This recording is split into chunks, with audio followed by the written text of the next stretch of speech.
I want to give all praises to Yahweh, Ba'ashem, Yahweh Shai, to give me the spirit to do this video. Let's jump right to it. Sirach chapter 2, starting verse 4.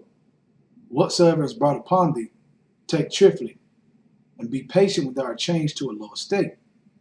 Be patient when you are changed to a lower state. Now, when you read this, a lot of men that were once in this truth have fell victim to this, man. Okay?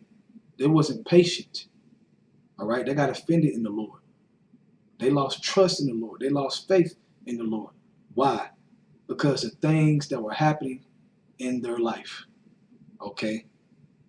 And when your heart is more on the things around you versus seeking the Lord first, seeking the kingdom first, and you start to lose those things, see, because the Lord is testing you to see where your heart is at, man.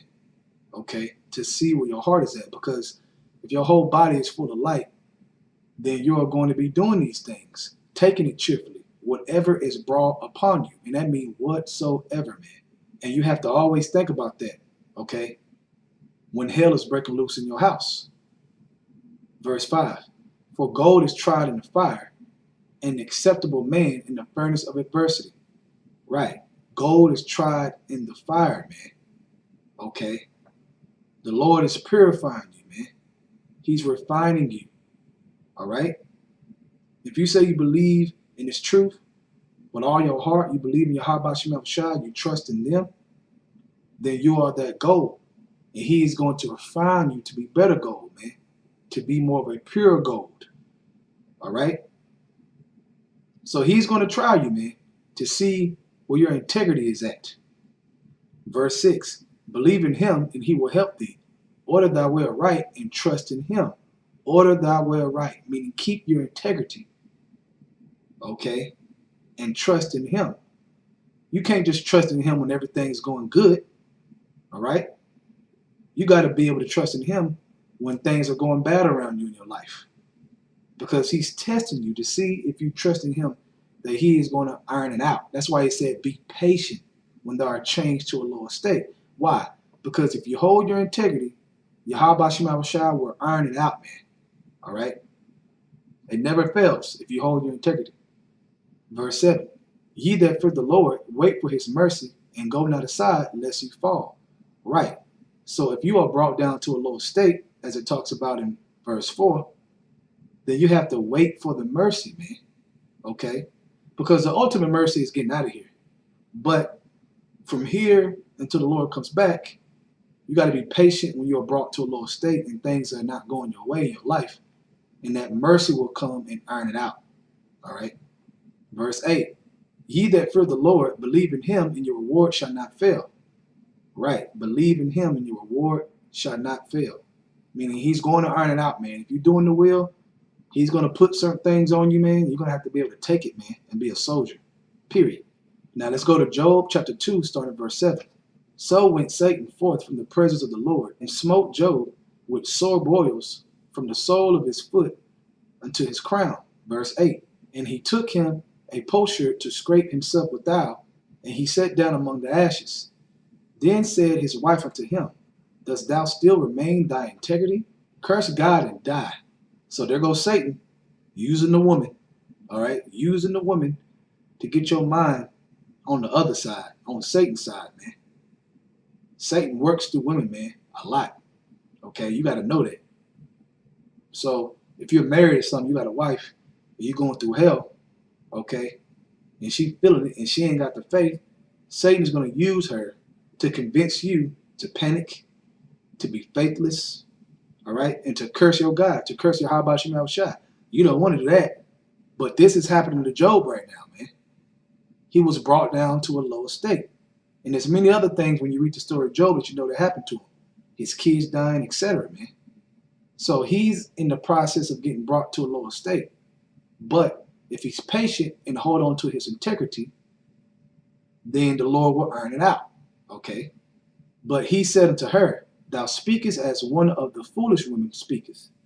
What? Shall we receive good at the hand of Yahweh, and shall we not receive evil? Question. And all this did not Job sin with his lips. Right. He held his integrity, right? So when he said, shall we receive good and not receive the evil. Everything's not going to be good, man. The Lord's not going to do that, man. This is not our rest. Okay? Everything is going to be all good in the kingdom of heaven. All right? That's what we're striving for. Okay? But you're not going to receive all good all the time and never receive the opposite side. The Most High is about balance. Okay? He's about the perfect balance. So when you're in this truth, you have to understand that at any moment the Lord could be testing you. And some things that ain't so good could happen, man. Okay? And you got to be able to hold your integrity and take it. Okay? But you should be prepared for it. All right? Because you know that's part of the truth. That's part of the truth, man. Now, in the blue letter on integrity, it just has integrity. So let's go on Google and read the definition of it. The state of being whole and undivided. Integrity, unity, unification, togetherness, trustworthiness, honor, and unimpaired condition, soundness, right, that sound mind. Okay?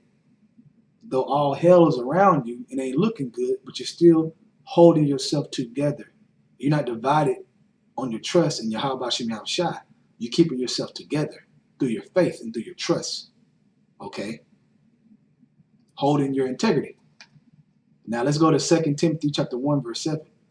For Yahweh have not given us the spirit of fear, but of power and of love and of a sound mind. Right. The mind of integrity.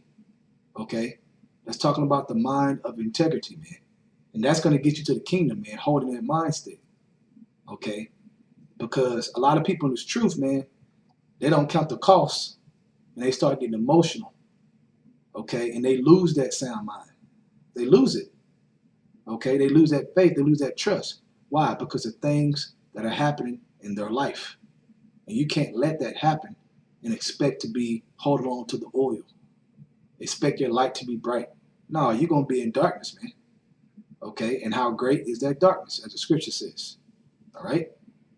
From there, let's go to Job chapter 2, verse 3. And the Lord said unto Satan, Hast thou considered my servant Job, that there is none like him in the earth, a perfect and upright man, one that feareth Yahweh and escheweth evil, and still he holdeth fast to his integrity. Right. He still hold fast unto his integrity. Although thou movest me against him to destroy him without cause. Right. So he kept his integrity. And that was the bet between the Most High and Satan. Okay. Satan was basically like, look, he ain't going to keep his integrity. And he did that. From there, let's go to Proverbs chapter 11, verse 1. A false balance is an abomination to the Lord, but a just weight is his delight. Right, man. Okay. And Yahweh is very balanced.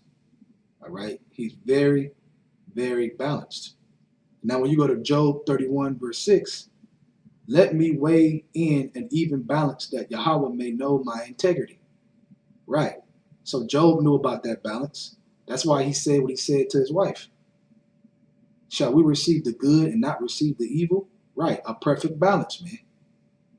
Okay. And Job wanted the Lord to see his integrity. To know that, hey, no matter what happened, I'm still trusting in you, man. Because Job had wisdom. Job had understanding.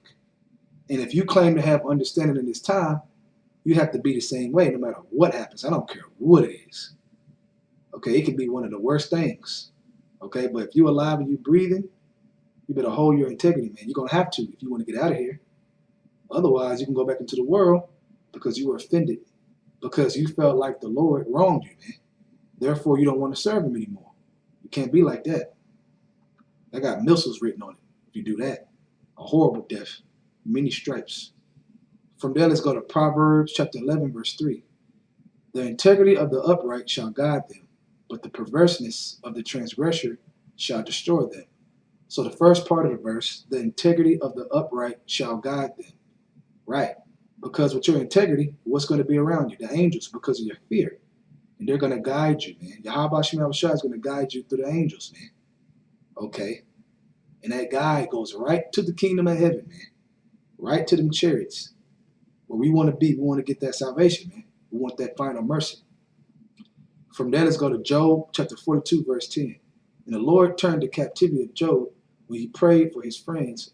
Also, the Lord gave Job twice as much as he had before. Right. So when you read back in Sirach chapter 2, be patient with our change to a lower state. Job was patient, and what happened? He received twice as much as he had before, man. Okay? And we're going to receive ultimately everything, man, as joint heirs with Yahushua. Okay? But on the way to that kingdom, when things are going on before then, the Lord can double, triple, okay, and give you blessings along the way for you holding your integrity, man. Okay? You might lose an apartment, and then for you know it, you're in a house. The Lord can do that. All right? You can go homeless and then to a house. Okay? Because the Lord is doing what? He's seeing if you have integrity, man. And there are rewards for that. Okay? Even before the kingdom is here. From there, let's go to Romans chapter 8, verse 38. For I am persuaded that neither death, nor life, nor angels, nor principalities, nor powers, nor things present, nor things to come, nor height, nor depth, nor any other creature shall be able to separate us from the love of Yahweh, which is in Yahushua our Lord. Right. Nothing is supposed to separate us, man. And the Lord is going to try you to see if you're going to separate, to see if you're going to run the other way when things get hot. But what did he say? Acceptable man tried as gold in the furnace of adversity. So he's going to bring stuff to your life, man, to test you like he test Job. Okay? The things that are written for our learning. So you got to look at Job as yourself, all right, through this journey and this truth. Last scriptures, let's go to Job chapter 27, starting at verse 5. Yahweh forbid that I should justify you. Till I die, I will not remove my integrity from me. My righteousness I hold fast and will not let it go. And that's that crown, okay? Hold on to thy crown. Don't let nothing take your crown, man. Don't let adversity take your crown. Don't let being brought to a low state take your crown, man. My heart shall not reproach me so long as I live. Right. So hold on to your integrity, brothers, man. Okay, to death. The Lord said, fight for me to death. And the only way to properly do that is to hold on to your integrity no matter what happens. So this is an exhortation to all the brothers, man, that are going through stuff, man. We all going through things, man. I've had a hell of a month, man. And, you know, I got to hold on my integrity. You brothers got to do the same. You know, brothers got a lot of different stories, I'm sure. You know, so I ain't going to share my stories, but just making it known that, hey, at the end of the day, man, we are all we got.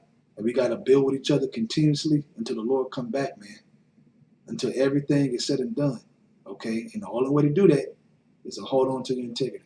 I want to give all praise to Yahweh, Ba'ashem, Yahushai, for giving me the spirit to do this video. Double honors to the elders of Great Millstone. And Shalom to you, Akamar, to this doing the truth and sincerity. Shalom.